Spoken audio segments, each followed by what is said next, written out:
نحمدہ ونصلی علی رسولہ الکریم اما بعد۔ اللہ تبارک و تعالیٰ کی رحمت اور مہربانی اس کی تمام صفات پر غالب ہے۔ قرآن پاک میں اللہ تعالیٰ نے بار بار اپنی اس صفت کا ذکر کر کے انسان کو امید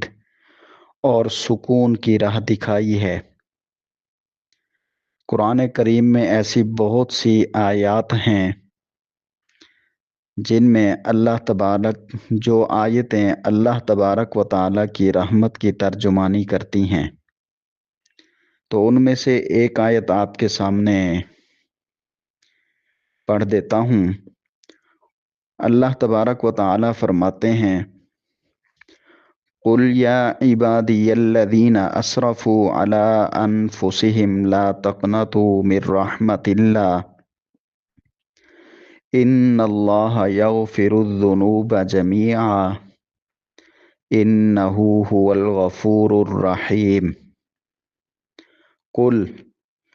اے پیغمبر آپ کہہ دیجئے، اللہ فرماتے ہیں میری طرف سے اے پیغمبر آپ کہہ دیجئے، یا عبادی، اے میرے بندو، الذین اسرفوا علی انفسہم، جنہوں نے زیادتی کی ہے اپنی جانوں پر، لا تقنطوا من رحمت اللہ، مایوس نہ ہوں اللہ کی رحمت سے، لا تقنطوا من رحمت اللہ، اللہ کی رحمت سے مایوس نہ ہوں، ان اللہ، ان یقیناً، بے شک پکی بات ہے، اللہ تعالی، یغفر الذنوب، بخش دیتا ہے گناہ، جمیعا، سارے کے سارے، اللہ کی رحمت سے مایوس نہ ہوں، بے شک اللہ تعالی بخش دیتا ہے سب گناہ، انہو، بے شک وہ، ہوا، وہی، بے شک وہی اللہ، وہی الغفور، بخشنے والا ہے، الرحیم، بڑا مہربان ہے، نہایت بے انتہا رحم کرنے والا ہے، بے انتہا مہربان ہے۔ اس آیت کا پس منظر تو ذرا اس طرح ہے کہ اسلام کے ابتدائی دور میں جب لوگ کفر اور شرک کو چھوڑ کر اسلام میں داخل ہو رہے تھے، تو بعض لوگوں کو یہ خیال پیدا ہوا کہ اگر ہم ایمان لا کر اللہ تعالیٰ کی توحید کو تسلیم کر لیں، وحدانیت کو مان لیں، نیک اعمال بھی شروع کر دیں تو ہمارے جو پہلے گناہ ہیں ان کی تو سزا بھگتنا پڑے گی، تو اسلام لانے کا پھر کیا فائدہ ہوا؟ تو حدیث میں آتا ہے کہ کچھ لوگ یہی بات لے کر نبی کریم صلی اللہ علیہ وسلم کے پاس حاضر بھی ہوئے اور یہی سوال کیا، ہمارے وہ گناہ معاف ہو جائیں گے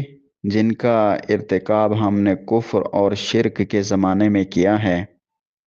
یعنی انہوں نے پوچھا کیا ہمارے یہ گناہ معاف ہو جائیں گے؟ اس سوال کا جواب جو ہے وہی پھر اللہ تعالیٰ نے اسی کے بارے میں فرمایا،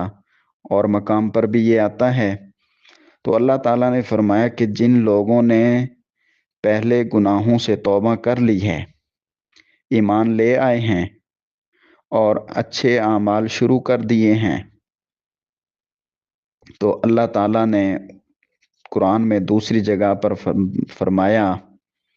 فَأُولَئِكَ يُبَدِّلُ اللَّهُ سَيِّئَاتِهِمْ حَسَنَاتٍ،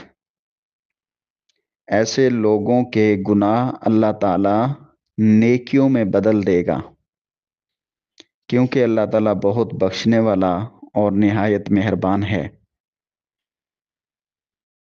اس آیت کی طرح اس آیت کے اندر بھی اللہ تعالیٰ نے اپنی عام معافی کا ذکر اس انداز میں کیا ہے کہ اے پیغمبر صلی اللہ علیہ وسلم، میرے بندوں سے کہہ دیجئے میری طرف سے، یا عبادی الذین اسرفوا علی انفسہم، میرے بندوں میں یہ اعلان کر دیجئے، اے میرے بندو جنہوں نے اپنے نفسوں پر زیادتی کی ہے، کوئی گناہ کیے ہیں، ظلم کیا ہے، کفر کیا ہے، شرک کیا ہے، یا کوئی اور گناہ کے کام کیے ہیں، کوئی زندیق بن گیا تھا یا مرتد ہو گیا تھا، یہودی نصرانی یا بدعتی بن گیا تھا، فاسق فاجر ہو گیا تھا، چور ڈاکو بن گیا تھا، غرض یہ کہ کوئی بھی جرم کیا ہے،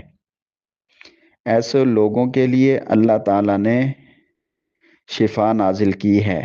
اور وہ شفا عام ہے۔ لا تقنطوا من رحمت اللہ، اللہ کی رحمت سے نا امید نہ ہونا، کیونکہ اللہ تعالیٰ جو ہے، ان اللہ یغفر الذنوب جمیعا، اللہ تعالیٰ سب کے سب گناہ معاف کر دے گا۔ انہ هو الغفور الرحیم، بے شک وہ بہت بخشنے والا اور بے حد بے انتہا مہربان ہے۔ یہ عام لوگوں کے لیے ایک تسلی کا مضمون ہے کہ اللہ کی رحمت بے حد اور بے شمار ہے، اس کی معافی اور اس کا درگزر کی جو شان ہے وہ بہت بلند ہے۔ اللہ تعالیٰ نے ہر قسم کے گناہ معاف کرنے کا وعدہ فرمایا ہے، بشرط یہ کہ معافی مانگی جائے، معافی کی جو شرائط ہیں ان کو مد نظر رکھا جائے۔ ان شرائط میں ایک شرط یہ بھی ہے کہ وَأَنِيبُوا إِلَىٰ رَبِّكُمْ، اپنے رب کی طرف رجوع کرو، اور یہ بھی شرط ہے کہ اللہ کی اطاعت اختیار کر لو، وَأَسْلِمُوا لَهُ، اللہ تعالیٰ کی اطاعت اختیار کر لو۔ یہ دو شرطیں سامنے رکھتے ہوئے کہ اللہ کی طرف رجوع کرو اور اللہ کی فرما برداری کرو، یہ اگلی آیت کے اندر موجود ہے۔ تو خلاصہ یہ ہوا آج کی بات کا کہ اللہ کی رحمت کا پیغام یہ ہے کہ انسان چاہے کتنا ہی گناہ گار کیوں نہ ہو، اگر وہ سچے دل سے اللہ کی طرف رجوع کرے تو اللہ کا دروازہ معافی والا ہمیشہ کھلا ہے۔ حدیث قدسی میں بھی آتا ہے، اللہ تعالیٰ فرماتے ہیں میری رحمت میرے غصے پر سبقت لے گئی۔ تو اس کا مطلب یہ ہے کہ اللہ تعالیٰ کی ذات میں غصہ اور ناراضگی بھی موجود ہے، لیکن وہ غصہ اور ناراضگی نافرمانوں اور ظالموں کے لیے ہے، لیکن اللہ کی رحمت والی جو صفت ہے، جو اللہ کا مہربان ہونا ہے، اس کے غصے پر ہمیشہ بھاری رہتا ہے۔ وہ سزا دینے میں جلدی نہیں کرتا، بلکہ انسان کو، اپنے بندے کو معاف کرنے کے کوئی بہانے تلاش کرتا ہے۔ تو اللہ تعالیٰ ہمیں بھی کسی بہانے سے اپنی معافی، اپنی رضا نصیب فرمائیں، ہمارے والدین پر بھی اپنی رحمت نازل فرمائیں،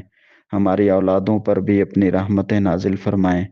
ہمارے اساتذہ اور شاگردوں پر بھی اپنی رحمت نازل فرمائیں۔ وآخر دعوانا ان الحمد للہ رب العالمین۔